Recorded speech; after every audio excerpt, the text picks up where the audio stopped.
européenne pour Saint-Étienne, qui, je vous le rappelle, n'a perdu qu'une fois sur son terrain en 1970, 1-0 contre les Légia de Varsovie.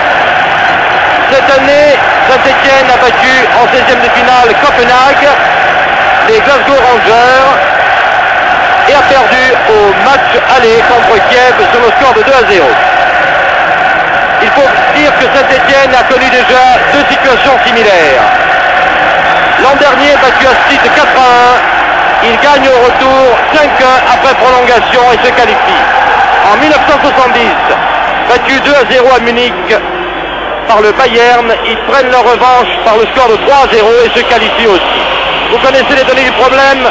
Si Saint-Étienne perd, s'il fait match nul, il est éliminé. S'il gagne 1-0, 2-0, 3-1, il est éliminé aussi. C'est le règlement de la Coupe d'Europe, puisqu'il faut marquer le plus de buts possible à l'extérieur. À 2-0 par contre, on jouerait les prolongations, éventuellement les pénaltys. Saint-Étienne se qualifie s'il réussit un score de 3-0, mais ne rêvons pas trop pour l'instant, malgré l'enthousiasme qui règne ici. Il est très difficile effectivement de rester très calme. Il faut en tout cas, pour bien situer la question, que Kiev ne marque pas. Et la balle a sauté Battenet, qui était bien placé. À la contre-attaque, regardez Blokin. Janvier est obligé de l'accrocher et maintenant de le faucher. Il passe quand même, c'est très dangereux, c'est peut-être le but. Blokin qui est tout seul, devant Kurkovic, il veut dribbler. Ah, quelle erreur de Blokin, qui avait Onichenko à sa gauche et qui, au lieu de tirer ou de donner la balle, a voulu dribbler Kurkovic. Et bien Stéphane Antichon, il contre-attaque aussitôt. Attention, c'est le but, oui. Eh oui, c'est le but.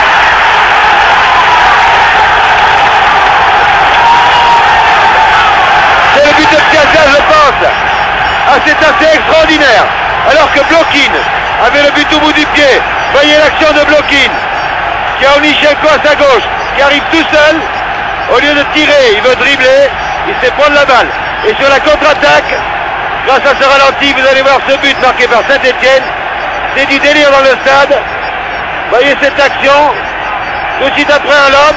Et c'est Piazza, oui, là-bas, qui arrive de la gauche et qui marque du gauche. Fantastique. Et bien après 20 minutes de jeu, il reste maintenant 25 minutes à jouer.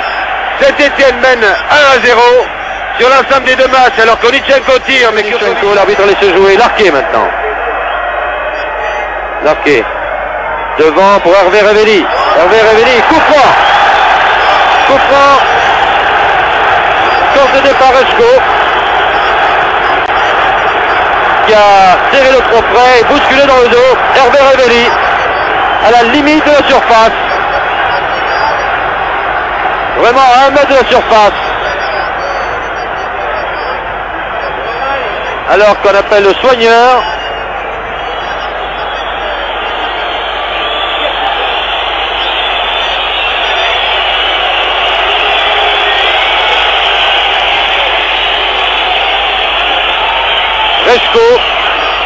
Reshko qui a été touché tout à l'heure d'ailleurs dans un choc avec Farison. À la passe. Voilà, c'est ça. Alors, c'est sûrement une conséquence du choc aérien qu'ont eu les deux hommes. Monsieur Gonella a fait reculer le mur soviétique. C'est sûrement Jean-Michel Larquet qui va frapper cette balle.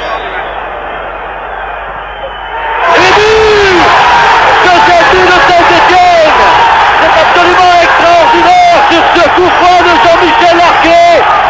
C'est le miracle pratiquement qui s'accomplit à Saint-Étienne, en tout cas pour l'instant. Vous l'avez vu, un tir extraordinaire qui a percé le mur soviétique. Et Rudakov n'a rien pu sur cette affaire. Il y avait eu deux miracles à Saint-Étienne. Et il y en a maintenant, en tout cas momentanément, un troisième. Regardez l'action.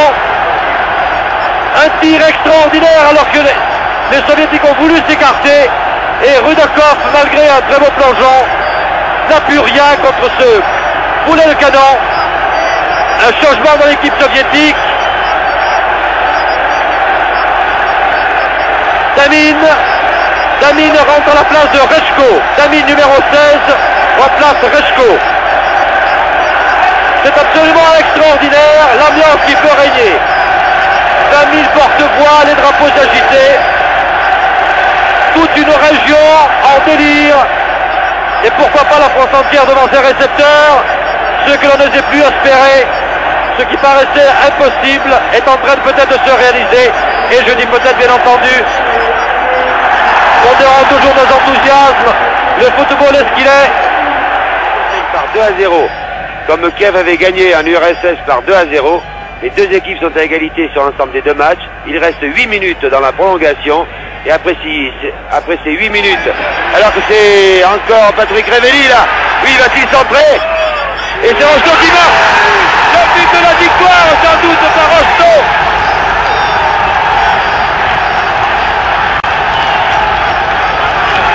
But de Rocheteau. Oh, c'est extraordinaire. Je vous l'ai dit, Patrick Révelli est en grande forme.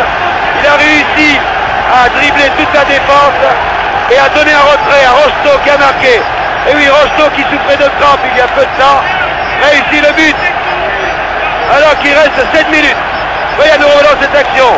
Et notamment Patrick Révelli qui réussit à dribbler. Fomienko, 2 fois même. Un retrait pour Rocheteau. Voyez Rocheteau qui du pas du pied. Rudakov est battu. 3-0 pour Saint-Etienne. Ah, il n'a plus que 7 minutes à jouer. 7 minutes qui vont paraître longues aux 40 000 spectateurs.